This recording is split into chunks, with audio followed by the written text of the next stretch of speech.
TVC, a TV do Correio da Manhã.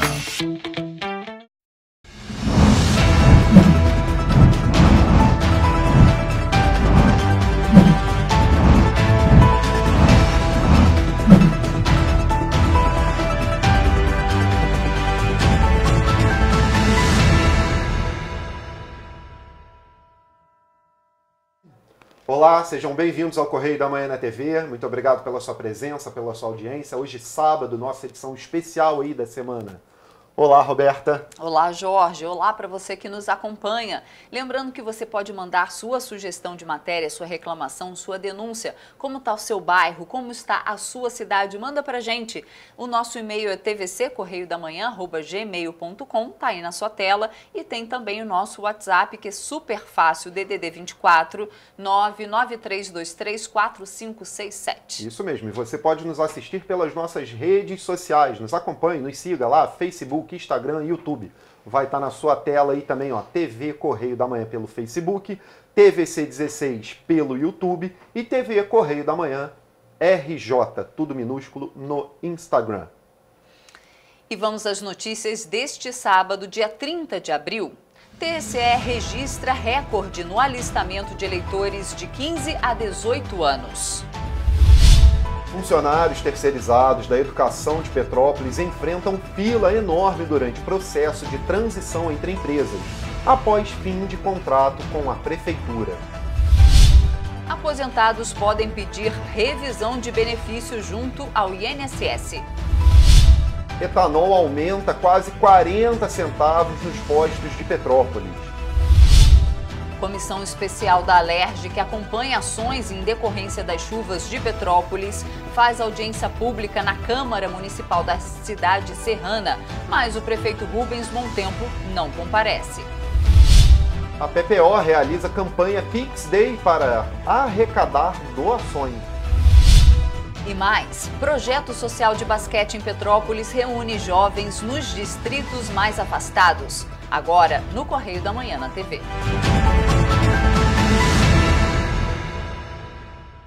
Começamos essa edição com os destaques do nosso jornal impresso, o nosso Correio da Manhã. Lembrando que você pode receber a versão digital do Correio da Manhã se cadastrando no nosso site, jornalcorreiodamanhã.com.br. Está na sua tela para você conferir, entrar lá, se cadastrar e ver todas as notícias do final de semana que estão aí fresquinhas para você. Vamos aos destaques dessa semana no nosso Correio da Manhã. Começamos pela coluna do Magna Vita. Liesa, os danos da saída de Jorge Castanheira do comando da Liesa podem ser sentidos agora, com o desfile fora de época, principalmente nas relações institucionais.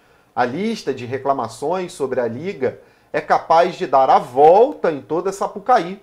Já há um movimento, #Volta Castanheira. Despejada.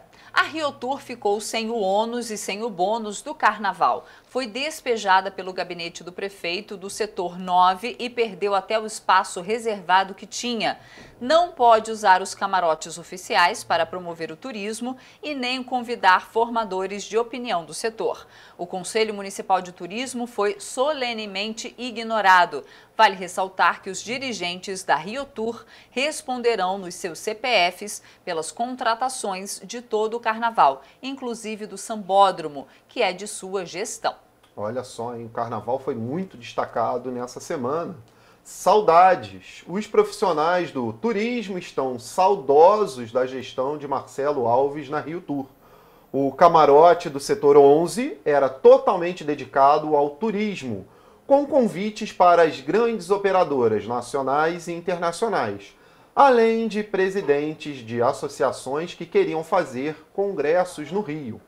Foram 4 anos nos quais o trade foi prestigiado e respeitado.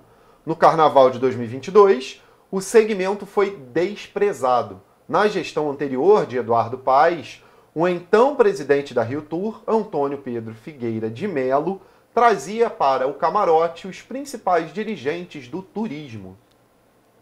E continuamos. Overbooking. O lançamento da pré-candidatura de André Siciliano no próximo dia 30 pode surpreender não só pela quantidade de pessoas, mas pela presença de personalidades nacionais. Vai deixar Alessandro Molon ainda mais amarelo.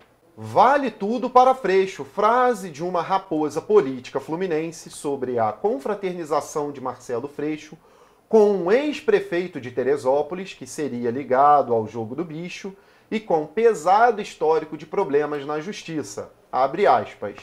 Quem aceitar ter o Renato Delator Pereira, o homem que inventou Sérgio Cabral como marqueteiro de campanha, não tem constrangimento em fazer aliança com o jogo do bicho. Olha só, hein? Liberou geral. O Conselho de Ética do governo, na época que era atuante, não permitia que ocupantes de cargos de confiança no Estado aceitassem convite para camarotes privados na Sapucaí. A mesma regra se aplicava ao governo federal, com as autoridades de Brasília implorando vagas nos camarotes da Prefeitura ou do Estado. Em 2022, liberou geral. As regras de compliance foram jogadas às favas. Até o ministro da Justiça ignorou esta regrinha básica. Olha aí. Então vamos agora ao destaque de política da semana, o que nós tivemos em maior evidência. Consórcio na mira da PF. A Polícia Federal deflagrou nesta semana a Operação Cianose, que investiga a contratação de empresa para o fornecimento de 300 ventiladores pulmonares durante o primeiro pico da pandemia de Covid-19 no Brasil, pelo Consórcio Nordeste, integrado por governos de estados dessa região. Segundo as investigações, o processo de aquisição desses materiais teve diversas irregularidades, como o pagamento antecipado de seu valor integral, sem que houvesse no contrato qualquer garantia relativa à eventual inadimplência por parte da contratada. O Correio da Manhã denunciou várias vezes isso durante a pandemia e agora volta a fazer essas denúncias. Vamos agora ao destaque do Nacional, uma das maiores do mundo. Aconteceu nesta semana em Ribeirão Preto, São Paulo, a abertura da 27ª AgriShow, Feira Internacional de Tecnologia Agrícola em Ação. Considerado uma das maiores feiras de tecnologia agrícola do mundo, o evento tem o apoio do governo federal, Banco do Brasil e Caixa Econômica. A AgriShow reúne soluções para todos os tipos de culturas e tamanhos de propriedades, além de ser palco de lançamentos de tendências e inovações. Vamos ao destaque de economia agora. Os golpes no saque do FGTS. Falamos bastante sobre isso aqui também.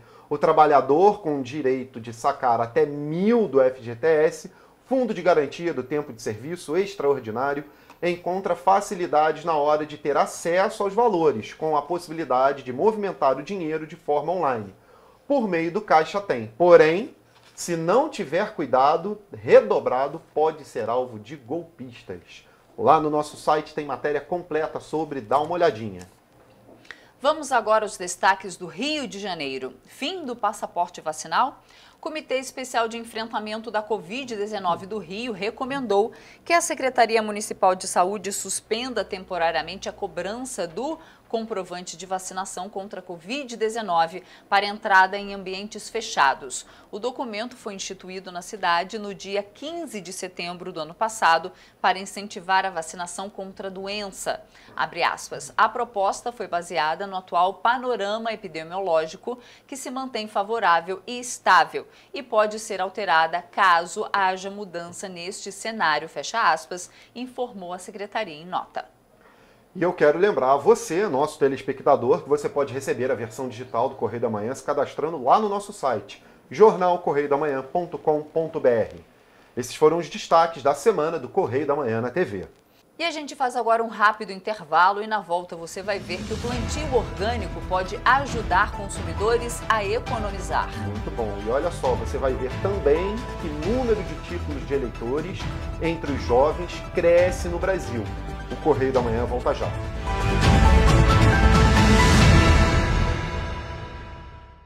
Já imaginou melhorar seu estado, sua cidade e a vida de sua família com um aplicativo? Alerge já! Chegou o Legisla Aqui. tudo sobre seus direitos e um canal para você mandar e apoiar ideias que podem virar leis. Tem uma ideia boa? Sugira. Quer saber se é legal? Consulte. Tem dúvidas ou sugestões? Converse. Curtiu? Baixe o app. Legisla Aqui. É a LERJ mais perto de você. Sabe o sonho de vacinar a sua princesinha? Você pode realizar. Vacinar seu craque é um golaço. Vacinar sua futura médica é cuidar da saúde dela. Com a Covid não se brinca, se vacina. Vacine seu filho de 5 a 11 anos. Acesse novaiguaçu.rj.gov.br. Confira os documentos necessários e os postos com a vacina testada e aprovada para crianças. Prefeitura de Nova Iguaçu.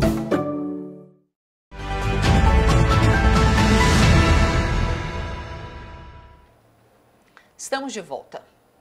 2022 é ano de eleição e os jovens ainda são o foco da Justiça Eleitoral. O número de alistamentos eleitorais por adolescentes realizados entre janeiro e março deste ano aumentou-se comparado às duas últimas eleições gerais no Brasil.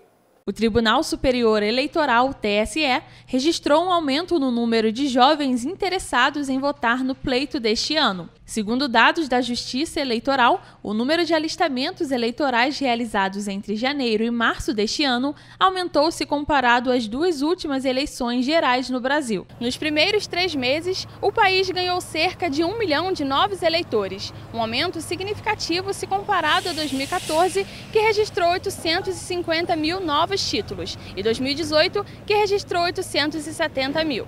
Após identificar o menor nível de participação de adolescentes no processo eleitoral das últimas 3 décadas, a Justiça Eleitoral promoveu nas redes sociais uma campanha de mobilização para novas emissões. De acordo com as estatísticas, até janeiro deste ano, o TSE registrava cerca de 730 mil títulos emitidos para jovens de 16 a 17 anos de idade. O voto para essa faixa etária é facultativo. É bem importante, né? Porque é a respeito do futuro do nosso país, né? Então é bem importante a gente ter essa consciência de votar sempre e também pesquisar direitinho quem são os candidatos, tudo que eles propõem e saber da vida política deles, né? Eu ainda não posso, porque eu não vou fazer 16 anos até lá, mas eu gostaria muito de votar. Eu posso, só que na verdade eu não entendo muito de política, então eu acabo não votando para não me meter. Até o dia 4 de maio, o eleitor pode solicitar o título, transferir o domicílio eleitoral e regularizar eventuais pendências com a Justiça. Com o preço alto da gasolina, o etanol se tornou alternativa para muitos motoristas na hora de abastecer os veículos. Mas esta economia está deixando de fazer sucesso. Em um mês, o etanol subiu quase 40 centavos por litro nos postos de Petrópolis, o que representa uma alta de 6,37% no período. Uma pesquisa feita pela Agência Nacional do Petróleo, Gás Natural e Biocombustíveis entre os dias 13 e 19 de março mostrou que o etanol era encontrado com preço médio de R$ 6,12 em Petrópolis. Já na semana passada, nos dias entre 10 e 16 de abril, a média ficou em R$ 6,51. São quase 40 centavos de diferença em apenas um mês. E claro, o aumento pesa no bolso dos motoristas. Tá tudo um absurdo, tudo muito caro. E a gente vê que a gente continua trabalhando, nosso salário não aumenta, mas os combustíveis aumentam. Muito alto, muito alto. Tá realmente passando da nossa capacidade de continuar a vida normal, né? Pesa um pouco, mas a gente aumenta o preço do frete, aí compensa, o pessoal ainda está pagando. O aumento do preço do etanol pode ser visto em todo o Brasil. Na semana passada, 22 estados viram o preço do combustível subir. Em nível nacional, o aumento foi de 4,5% em relação à semana passada. E esta é a 6ª semana em que o custo do combustível cresceu. O Rio de Janeiro é um dos 8 estados em que o preço do etanol já está acima dos R$ 6. Segundo a União da Indústria de Cana-de-Açúcar, a Única, o consumo de etanol também vem aumentando no país. Em fevereiro, as vendas do produto foram 26,2% maiores do que no mês anterior. E essa demanda cresceu em um período em que a produção estava estagnada e, por isso, o aumento foi necessário. Para os petropolitanos, a substituição da gasolina pelo etanol pode deixar de valer a pena. Eu faço muito aquele cálculo, né, que você pega o preço da gasolina e divide pelo etanol. E você vê 75%, né? e por enquanto tá valendo a pena, mas a última vez que eu abasteci não tá valendo mais a pena. Quanto continuar subindo com a gasolina, não vai valer a pena não. De vez em quando, né, para quem tem carro flex, eu acho que ajuda, né? E com o aumento dos preços, criar uma horta em casa pode ser uma alternativa para economizar no fim do mês, além de aumentar a qualidade durante as refeições. Salsa, cebolinha, alface, agrião, dentre outros produtos do hortifruti que fazem parte da mesa do brasileiro. No entanto, com a alta dos preços, o jeito é decidir o que comprar. Bem puxado, tá bem caro, né? Você teria uma horta em casa? Não, não tenho. Não tenho horta em casa, tem que comprar mesmo. Tá tudo caro, tudo caro. A senhora tem horta em casa? Não. Pretenderia ter uma horta? A senhora acha que é uma boa opção para economizar? Não tem nem lugar para fazer horta. A senhora acha que é uma boa opção para economizar ou não? Ser uma boa opção até mas não tem como não. Mas há alternativa, e bem simples. O plantio orgânico é uma das opções e, além de ajudar a aliviar o bolso, traz qualidade de vida e uma refeição mais balanceada. Em Petrópolis, o projeto Semeando, criado em 2013, realiza o plantio em escolas públicas e comunidades, e parte do que é produzido é voltado para as instituições de ensino da cidade. O projeto foi criado com o objetivo de conscientizar a população sobre a alimentação saudável e, para isso, leva, por meio do trabalho, conhecimento e educação a crianças e adultos sobre as questões relacionadas ao plantio orgânico.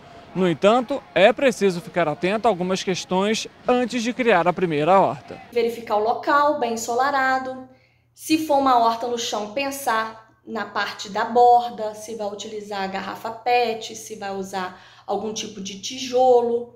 Depois pensamos no solo, e assim a gente também ensina para as crianças a questão da composteira, da compostagem de folhas, corte de gramado. Depois o plantio, seja por muda ou por semente. O manejo, o cuidado, tem que cuidar. Irrigação. O plantio também deve ser feito em datas diferentes, com intervalo de 7 dias. Assim como os tipos de terra para cada tipo de produto, como o tomate, por exemplo, que precisa de sustentação após um período de crescimento. No caso do brócolis e couve-flor, também são necessários alguns cuidados. E como o brócolis ele precisa de bastante espaço para se desenvolver, dar aquela flor e toda aquela folhagem em volta, a gente dá um espaçamento de 3 palmos entre um e outro. Para hortas pequenas, ainda há a possibilidade de mesclar as hortaliças no mesmo local a fim de economizar espaço. Cuidado constante com o solo também é fator importante no momento de criar a horta. Afinal, ele interage diretamente com a vegetação e mantém os recursos necessários para as plantas, além da irrigação, que deve ser feita de maneira equilibrada. E os aposentados podem pedir a revisão da aposentadoria e, com o auxílio de uma consultoria, o processo fica mais fácil. Muitos aposentados não sabem, mas podem pedir revisão do valor da aposentadoria. Por meio do procedimento, é possível solicitar a reanálise do benefício já concedido com o objetivo de melhorar o valor da remuneração ao segurado. A Maiara é advogada e fala da importância dessa revisão para os aposentados. Ela é feita diretamente no INSS ou por meio do aplicativo, do meu INSS, que hoje todos estão acostumados a mexer, ou quem não tem muita habilidade com essas questões de informática, computador ou com celular, pode ser feito pelo canal 135 por telefone. O importante a saber é o que pedir nessa revisão. Como eu direcionei aqui, a revisão é destinada para pessoas que se sentiram lesadas no ato de concessão do seu benefício. Aí nós podemos falar daquelas pessoas que teriam, por exemplo, um direito de insalubridade, não foi computada essa insalubridade, aí o salário da pessoa era taxado, às vezes até mesmo um documento, um tempo de trabalho que ela tinha em alguma empresa e esse período não foi computado. Nós temos diversos fatores aí que podem influenciar no prejuízo da aposentadoria ou do benefício e que podem ser revistos no momento do requerimento da revisão. O pedido pode ser feito por qualquer aposentado que tenha tido benefício concedido nos últimos 10 anos e que não concorde com os parâmetros realizados no momento da concessão. É preciso abrir um requerimento direto no INSS, o que pode ser feito tanto pelo aposentado quanto por um advogado. Para isso, é preciso que o aposentado tenha em mãos documentos de identificação como RG, CPF, comprovante de residência, cópia da carteira de trabalho, carnês de contribuição ao INSS, perfis profissiográficos previdenciários, carta de concessão e o memorial de cálculos da aposentadoria. Embora a revisão possa ser feita pelo próprio segurado, as chances de êxito aumentam quando feita por um especialista. O próprio aposentado pode fazer, mas nós aconselhamos para poder ter esse direcionamento, né? Eu indiquei aqui, por exemplo, questões de fato, né? Um documento que não foi apreciado, você dá a luz ali para o INSS, o que ele vai ter que analisar. Mas pode ser uma questão de direito, como, por exemplo, apareceu na mídia aí a revisão da vida toda. Pessoas que tiveram contribuições antes do ano de 94, que não foram usadas pelo INSS no ato da concessão e que podem ser revistas e podem até dar um plusinho aí no seu benefício. E a revisão, às vezes, ela pode alcançar um reajuste de até 38%, não só daqui para frente, mas também retroativo ao ato da concessão. O prazo para revisionar o benefício é dentro de 10 anos a partir da data em que sacou o primeiro pagamento ou que fez a concessão. Após este período, a lei não permite mais a reanálise do benefício. Já o prazo oferecido pelo INSS para o resultado é de 45 dias, mas pode ser prorrogado em até 180 dias. Muitos petropolitanos não sabiam que existe este serviço. Não sabia disso, não. Eu acho importante, porque se a gente tiver alguns direitos, tem que correr atrás, né? Sei não conheço não. Eu acho bom, né? É benefício que ajuda o trabalhador, com certeza é bom. Quando o senhor se aposentou, correu tudo certo? Como é que funcionou o processo? Foi tranquilo. Cheguei com uma papelada e pá, tudo certo. Segundo uma pesquisa realizada pela Clínica de Psicologia do Trânsito, o medo de dirigir atinge 90% das mulheres brasileiras. Além delas, a pesquisa aponta ainda que 2 milhões de brasileiros não se sentem seguros ao volante. Confira na reportagem. Enfrentar o trânsito, embora pareça uma atividade simples, é motivo de pânico para muitos motoristas. Um levantamento da Associação Brasileira de Medicina de Tráfego apontou que essa insegurança atinge pelo menos 2 milhões de brasileiros e que 80% deles são mulheres. Mas segundo a Clínica de Psicologia do Trânsito, esse número é até maior, acometendo mais mulheres do que homens. De acordo com a pesquisa feita entre 2009 e 2018, 90% das mulheres não se sentem seguras ao pegar no volante. E mesmo com medo, são muitas mulheres no trânsito no Brasil. Conforme o Departamento Nacional de Trânsito, até março do ano passado, as mulheres configuravam 35% das carteiras nacionais de habilitação válidas no país. Ou seja, até o ano passado, eram 25.800.000 motoristas mulheres circulando por aí. No estado do Rio de Janeiro, até março deste ano, 1.908.524 mulheres estavam com a CNH válida. O receio de ferir alguém, de se machucar, danificar o veículo ou até mesmo morrer, são apontados como os principais na lista de temores entre as mulheres motoristas. Para as motoristas petropolitanas, o medo tem sido por outro motivo. Após as fortes chuvas que atingiram a cidade e alagaram as ruas, o medo é de ficarem presas dentro dos veículos e serem arrastadas pela força da água. Com essa chuva, quando o tempo está assim, fica mais tranquilo. Mas quando já fica um tempo um pouquinho mais feio, começa a chover, já bate aquele temor. Já desmarquei compromisso por causa disso. O medo por conta da nossa cidade, que tem sempre vários alagamentos por chuvas, enchente. Assalto, tenho um pouquinho de medo, mas nunca sofri nenhum assalto em via pública, nem dentro do carro. Choveu, a gente procura não ficar mais na rua, né? Nem adianta ir para lugar alto, aonde eu moro é muito tranquilo, graças a Deus. Mas aqui no centro... Mas apesar disso, o número de mulheres motoristas vem crescendo e quem já tem a CNH na mão prova que perigoso mesmo é apenas o preconceito. A maioria dos acidentes não tem mulheres na condução. Segundo o Denatran, em 90% dos episódios registrados em 2020, todos tiveram homens como responsáveis. As indenizações, na grande maioria, também são pagas muito mais por eles do que por elas. A vida é uma só, então se você não cuidar dela e Deus acima de tudo, você não vai conseguir chegar ao teu objetivo, né? E você vai ver depois do intervalo que profissionais da educação passam até 6 horas numa fila para realizar um processo de transição de uma empresa terceirizada em Petrópolis. E você vai ver também que campanha especial no dia 1º de maio busca ajuda para a APPO. Nós voltamos já.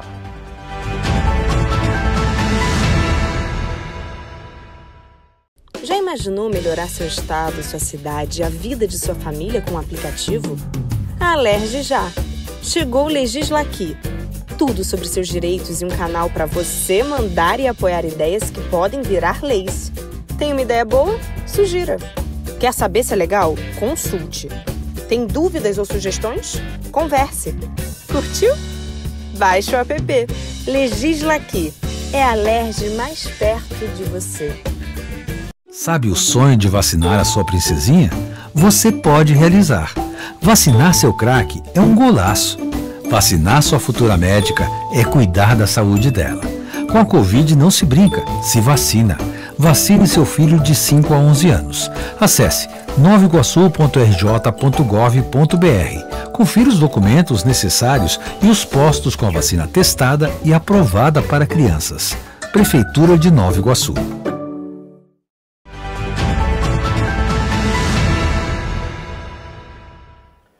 Voltamos. Os profissionais da Rede Municipal de Educação de Petrópolis enfrentaram uma fila enorme que se formou para que os trabalhadores pudessem realizar um processo de transição de uma empresa terceirizada, após o fim do contrato com a Prefeitura de Petrópolis. Houve gente que ficou mais de 6 horas aguardando atendimento na fila.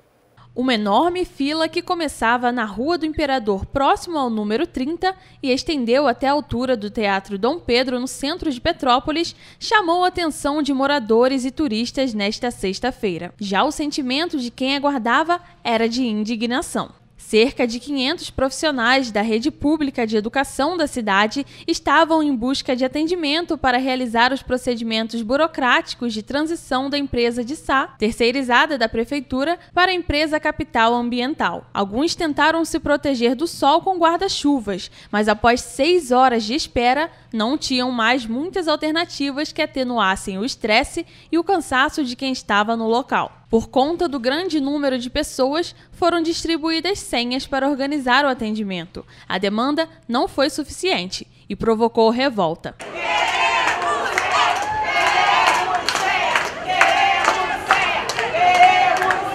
Mesmo com o fim do contrato, esses profissionais vão continuar vinculados à empresa até o dia 1º de maio. Na fila, os funcionários intercalavam entre si para se refrescarem na sombra. Clarice chegou no local cerca de 4 horas da manhã para garantir um lugar na fila. Os profissionais começaram a ser recebidos por volta das 8. Eu cheguei às 4h30, vim de Corujão e consegui. Eu fui a terceira da fila e fui bem atendida. Quando foi que eles avisaram para vocês que teriam que vir nessa fila? Foi quarta-feira.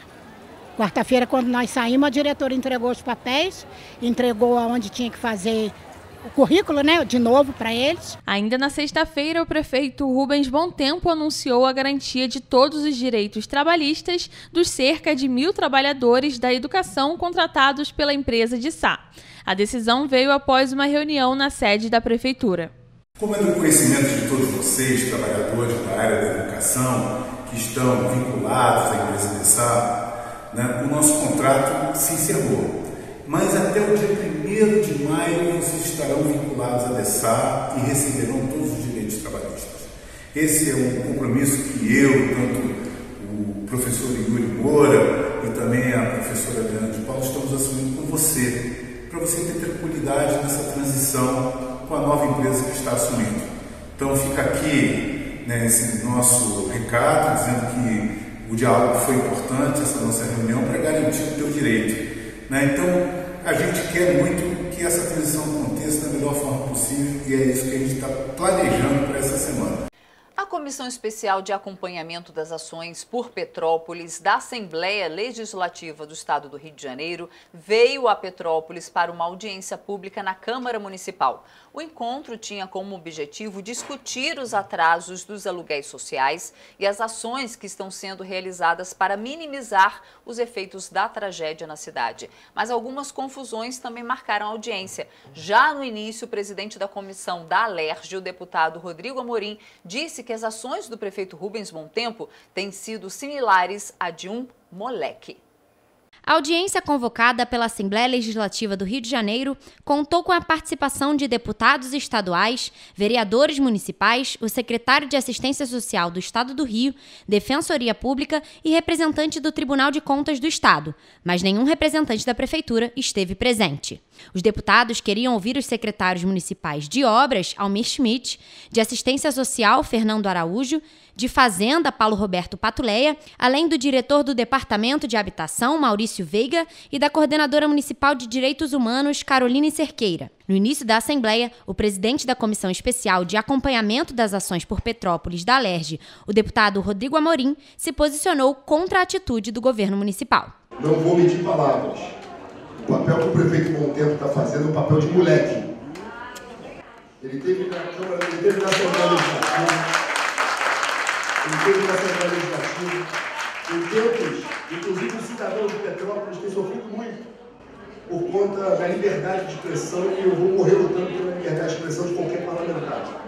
Falo e repito, o que o prefeito Rubens Bom Tempo está fazendo com a Assembleia Legislativa, como cidadão de Petrópolis, é um papel de moleque.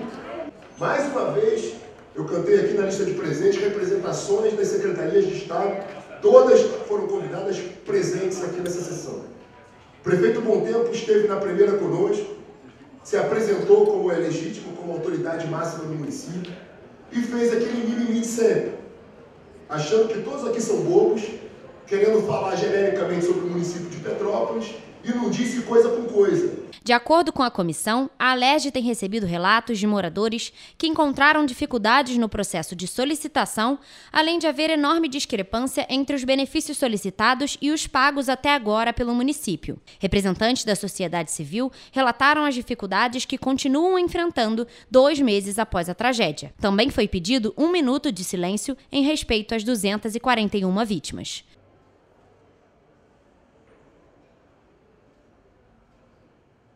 No dia 17 de fevereiro, 2 dias após a primeira forte chuva que assolou Petrópolis, a Assembleia Legislativa do Rio de Janeiro realizou a doação de 30 milhões de reais para auxiliar na reconstrução da cidade. A Prefeitura afirma já ter utilizado 20 milhões de reais deste valor em ações de limpeza e obras de contenção.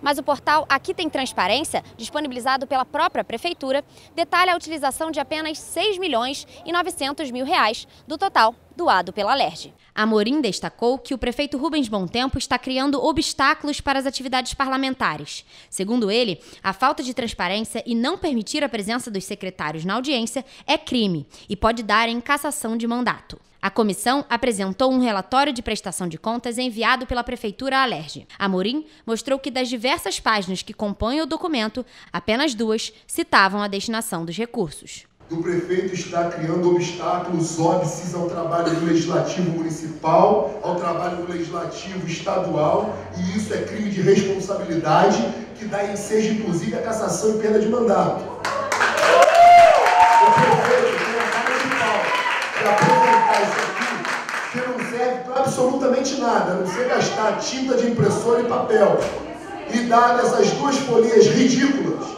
que foi a palavra que ele me xingou aqui na semana passada, disse que eu era ridículo. Ele dá, prefeito, o que é ridículo? Sou eu ou é a sua prestação de contas? O vereador Otávio Sampaio disse que visitou o prédio da Floriano Peixoto, comprado com recursos doados pela Alerj para famílias desabrigadas. O vereador constatou que o 3º andar está totalmente comprometido.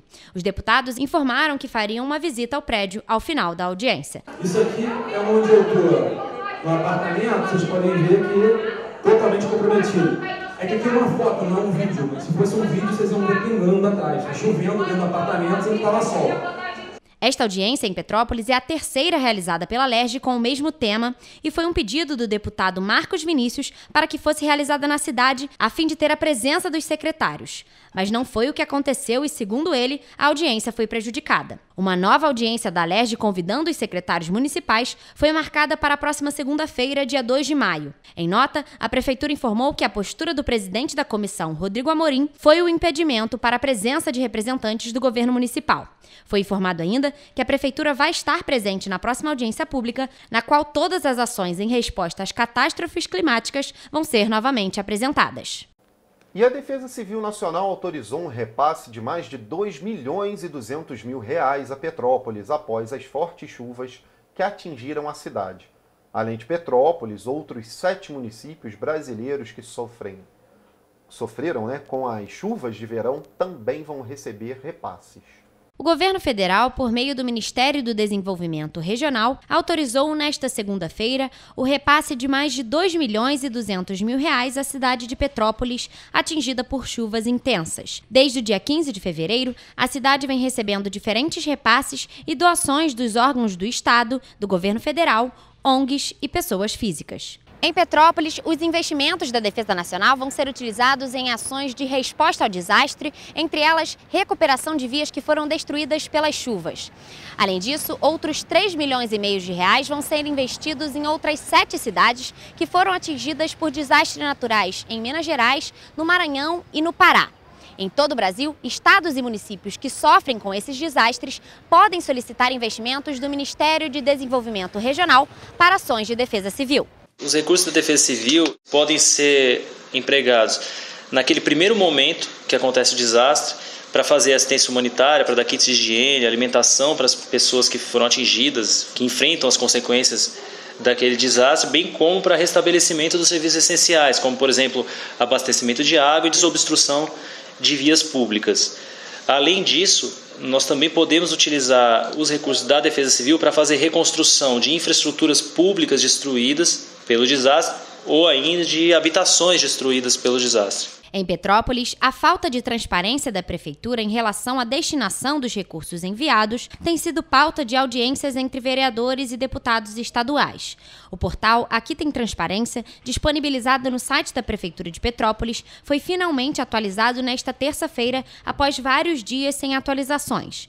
Dos R$ 38 milhões doados para a reconstrução da cidade, agora a Prefeitura informa que utilizou R$ 28.331.000 em obras de contenções, compra de imóveis, limpeza de ruas e outros serviços. Também já foi solicitado e votado na Câmara dos Vereadores a realização de um empréstimo de R$ 100 milhões pela Prefeitura à Caixa Econômica Federal para a reconstrução da cidade.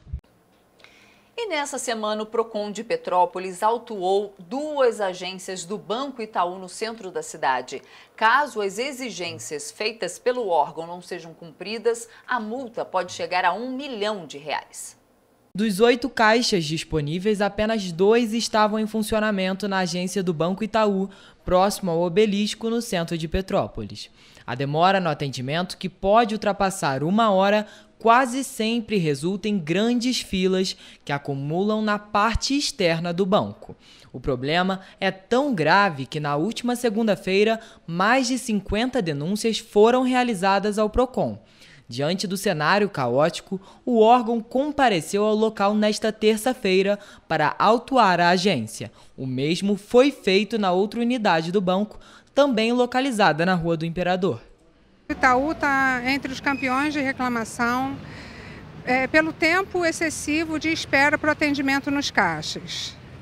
Mais uma vez fizemos essa fiscalização, que é contínua, e constatamos que realmente havia um tempo de espera de até 1h30 para a fila prioritária, de até 1h30 na parte externa e de mais 45 minutos na parte interna da agência, totalizando 2h15, então, de espera, o que ultrapassem muito os 15 minutos de espera permitidos pela legislação. De acordo com a Lei Municipal 5.763 de 2001, mesmo que o cliente esteja na parte externa em uma fila, devem ser disponibilizados funcionários para entregar senhas para que o cliente esteja ciente da hora que ele entrou na fila e a hora que foi realizado o atendimento. Temos recomendações sanitárias ainda para a prevenção de contaminação em relação à pandemia.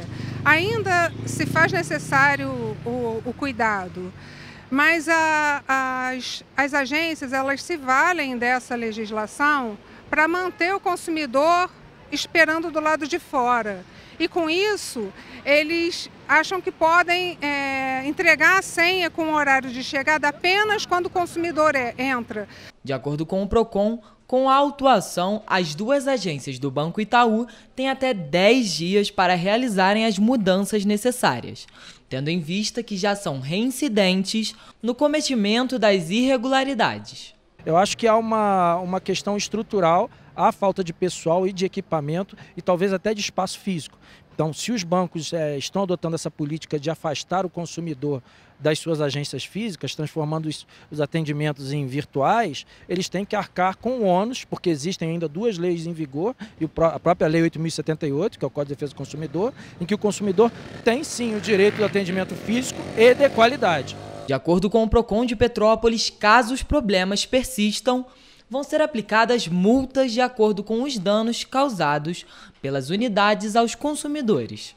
Pelo que nós temos visto, multas em patamares de até R$30 mil não causam nenhum efeito. Então nós vamos discutir isso, não só com a nossa equipe de fiscalização, mas também com o gabinete do prefeito e com a própria procuradoria do município, para aumentar os valores dessas multas. Nós temos visto aí PROCONs estaduais aplicando multas que chegam a R$4 milhões e que são confirmadas pelo Tribunal Regional Federal, no caso de Caixa Econômica, pelos tribunais estaduais, no caso de bancos privados, e nós vamos, infelizmente, ter que chegar a esse ponto de aumentar essas multas até alguns milhões para que assim a gente consiga, aplicar esse caráter pedagógico, doendo no bolso do banqueiro.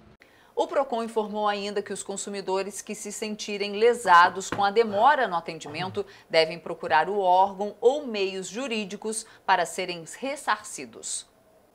A Associação Petropolitana dos Pacientes Oncológicos, a APPO, que faz aqui em Petrópolis um trabalho lindo, vai promover no dia 1º de maio o primeiro Pix Day, APPO, para que todos possam contribuir para a manutenção do trabalho oferecido pela instituição.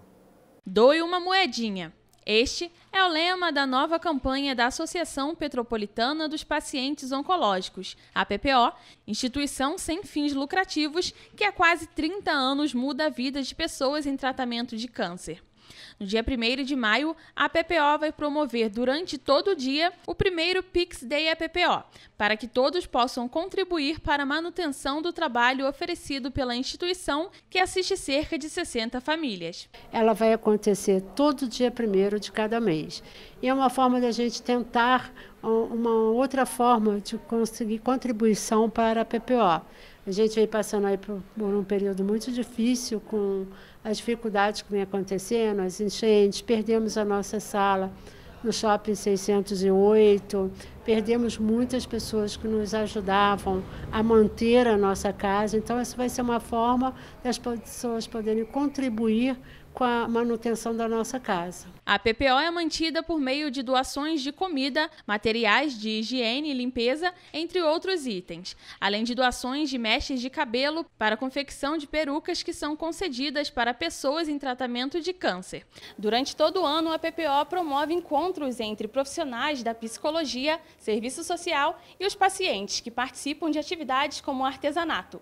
Além das doações, a APPO também realiza feira de livros como estes e o bazar, que são de grande importância para a manutenção da casa de apoio. A gente faz o bazar, que é aqui mesmo na casa, né? A gente faz na nossa piscina, nós vamos ter um agora em junho, nós vamos ficar o mês de junho inteiro com o bazar. Então, se você puder doar também coisas para serem vendidas no bazar, coisas que podem ser utilizadas, né? Roupas que não estejam rasgadas, panela, bijuteria, utensílios domésticos, sapatos, tudo que se vende no bazar é que a gente vende, que reverte em dinheiro para que a gente continue mantendo a casa. As informações sobre a APPO ou como se tornar um parceiro podem ser obtidas na sede que fica na Rua Visconde da Penha, número 72, no centro de Petrópolis. As doações podem ser feitas pelos meios apresentados na tela.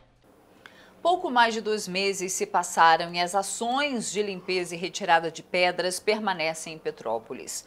Na última segunda-feira, a Defesa Civil informou que deu início à limpeza e remoção de rochas na localidade do Vila Felipe. Desde as tragédias em Petrópolis, cerca de 300 mil toneladas de destroços e escombros foram retirados da cidade. No entanto, ainda há muito o que ser feito. Nesta semana, a Defesa Civil deu início aos trabalhos de retirada de pedras na rua Washington Luiz, na altura da UPA do Centro. Cerca de 40 toneladas de pedras foram retiradas. Por conta da tragédia, a UPA permanece interditada e muitos petropolitanos pedem mais agilidade na recuperação da cidade. Não estou vendo ação para isso não, eu só vejo nego reclamar. O Rio continua a mesma coisa.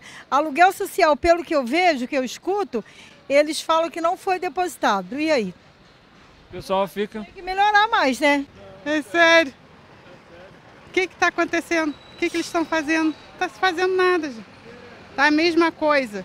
O centro histórico está sendo, né? Eles estão tentando resolver alguma coisa, botar bonitinho para turista, mas os bairros mesmo estão todos abandonados.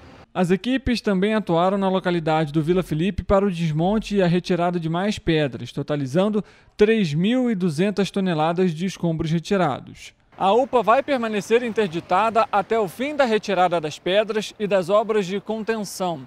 Os atendimentos de emergência são encaminhados para o Hospital Nelson de Saerp, localizado no Bingen. Já as consultas são redirecionadas para o Centro de Saúde, localizado no centro de Petrópolis. Lembrando que a via permanece aberta apenas para veículos como táxis, ônibus e também de moradores. De acordo com a Prefeitura, parte das ações para a retirada das rochas é de responsabilidade do município. Já nas localidades da Rua Nova e 24 de Maio, as limpezas são de responsabilidade do governo do estado. Um projeto social de basquete tem chamado a atenção dos petropolitanos por todos os distritos. Criado pela equipe gestora da escola Monsenhor João de Deus Rodrigues, com o professor de Educação Física Maurício Barrial Manzini. A proposta tem como público-alvo os alunos e a comunidade escolar. Um esporte com 10 jogadores em quadra. Contato e comunicação são fundamentais para a vitória. São mais de 5 torneios mundiais importantes que mudam a vida dos atletas. Este é o basquete. E em Petrópolis, o professor Maurício Barrial Manzini é o responsável pelo projeto, que estimula a prática do esporte, e desde 2017, 100 alunos já passaram pela quadra. É um projeto que já chegou a atender 9 escolas, alunos de 9 escolas diferentes. A gente participa de algumas competições, como competições estaduais e interestaduais, através da Copa Serrana, competições municipais da Secretaria de Educação, jogos estudantis. Então, assim, é um projeto mesmo visando formar o cidadão. Não só a competição, mas a competição faz com que atraia mais atletas, mais crianças a participarem, né? A procura pelo projeto social Basquete Petrópolis vem crescendo gradativamente.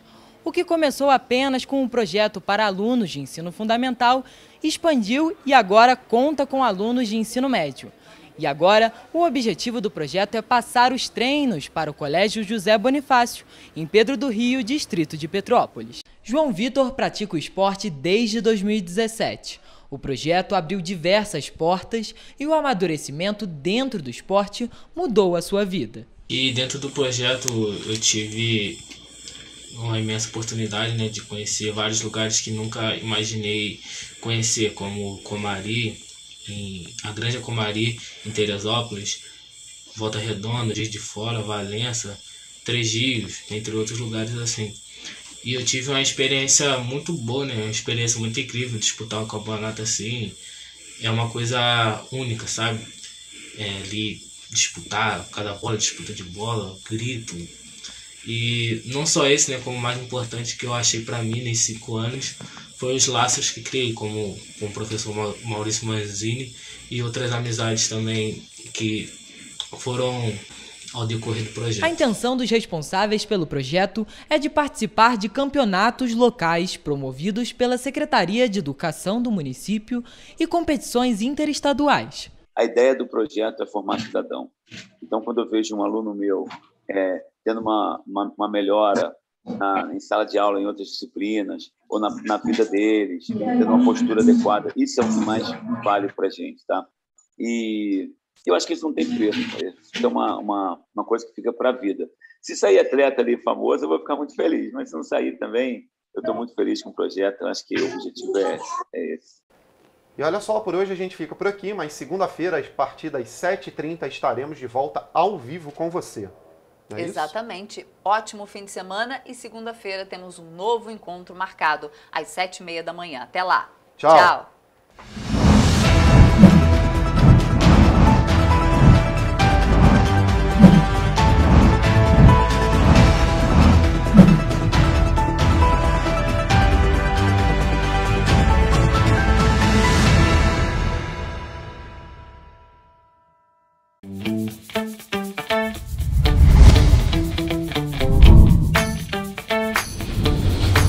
TVC, a TV do Correio da Manhã.